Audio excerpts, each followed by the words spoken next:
On a cold, gloomy night, Emily sat in her room scrolling through her cracked old phone. It barely worked, but she couldn't afford a new one. After hours of searching online, she found a strange ad, a modern phone in perfect condition for a ridiculously low price. She contacted the seller and they agreed to meet at a nearby cafe. The next day, the seller appeared, a pale-faced, nervous young man who seemed desperate to get rid of the phone. He handed her the device, took the money, and left without a word. At first, the phone seemed normal, but just hours later, she started receiving strange messages. The first came from an unknown number. "Thank you for taking my phone. I need your help."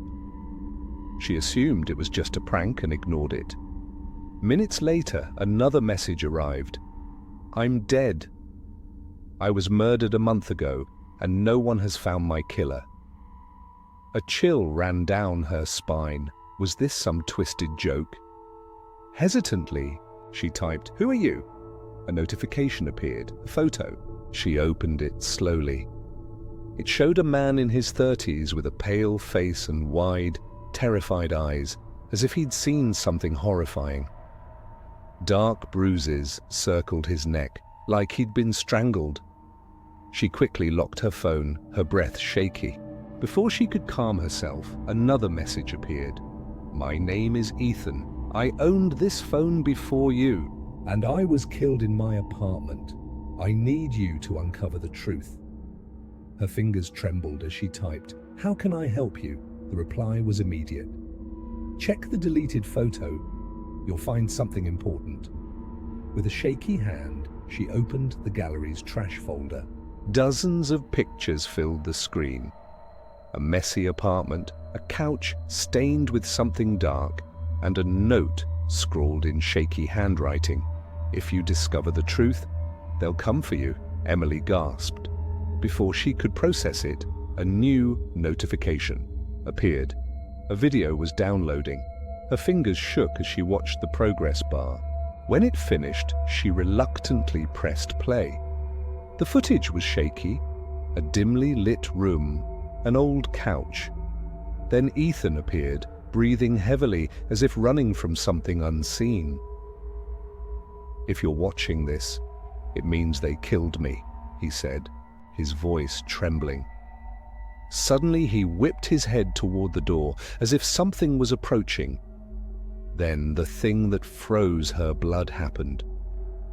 From the darkness, a long black hand shot forward, gripping Ethan's neck. He struggled, gasping for breath, before the phone fell to the floor, leaving the camera pointed at the ceiling. Faint whispers and distorted laughter echoed in the background. Emily slammed her phone shut, her chest heaving. This wasn't just a random video. It felt real, yet like evidence of a crime.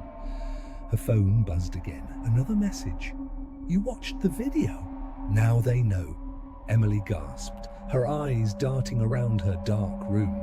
She felt like someone was watching her. Suddenly, the lights went out. In the pitch-black room, her phone's screen glowed, displaying a flood of messages. "They're coming. Get out now!" "Don't look behind you!" She froze in place, hearing faint whispers calling her name from behind the door. Then the doorknob began to turn slowly. Her phone vibrated once more. One final message. "He's here." And as the door creaked open, a pale, twisted hand with long, crooked fingers emerged from the shadows. Emily stood frozen, her eyes wide as her phone slipped from her hand to the floor. The screen remained lit, messages still appearing one after another. The pale hand reached further into the room, groping the air as if searching for something. Then the figure followed, a tall, grey-skinned figure resembling a rotting corpse, with hollow black eyes and jagged teeth. It didn't move quickly, but it advanced steadily, as if certain she wouldn't escape. She tried to scream, but no sound came out. Desperate, she grabbed her phone and switched on the flashlight. The figure vanished instantly like a shadow erased by light. Emily stood trembling, breathless, cold sweat trickling down her back. Was it real? Or was she losing her mind? Her phone buzzed with another message. "You're in danger! Go to 13 Oakley Street now!" For the first time, the messages gave her a clear direction. Should she follow it, or try to forget everything? But she knew ignoring this wouldn't make it go away. Emily crept out of her apartment. The street was eerily silent, no cars, no voices, as if the whole city had stopped. She ordered a taxi through her phone. While waiting, she received another message. A photo. It was a picture of her, standing outside her apartment right now. Heart pounding, she spun around but saw no one. Who took that picture? Where were they? Moments later, the taxi arrived. She jumped in, gave the driver the address, and said nothing. The streets remained empty, and the driver stayed unnervingly quiet. When she tried to glimpse his face in the rearview mirror, his features looked distorted, as if his face hadn't fully formed. As they neared the address, her phone buzzed again. "Don't go inside, it's a trap." Her pulse raced. The building ahead was abandoned. Shattered windows, a rusted door. She didn't want to get out, but the driver turned to her and said, in a hollow voice, "We're here. You need to leave now."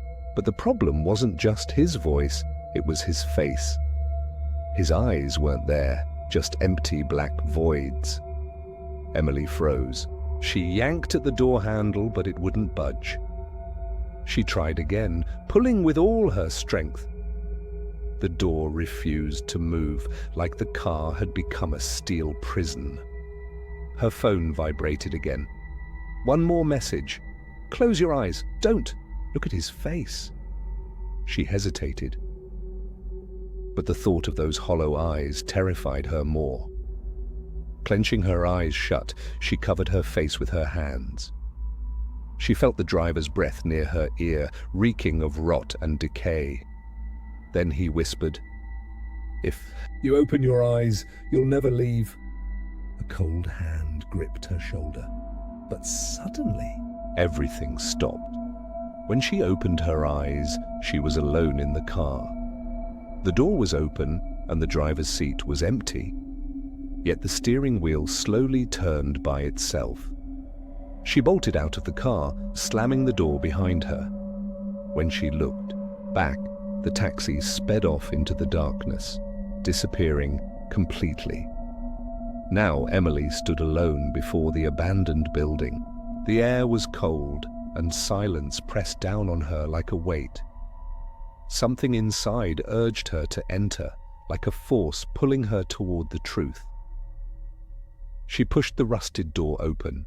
The darkness inside felt different, thicker, almost alive.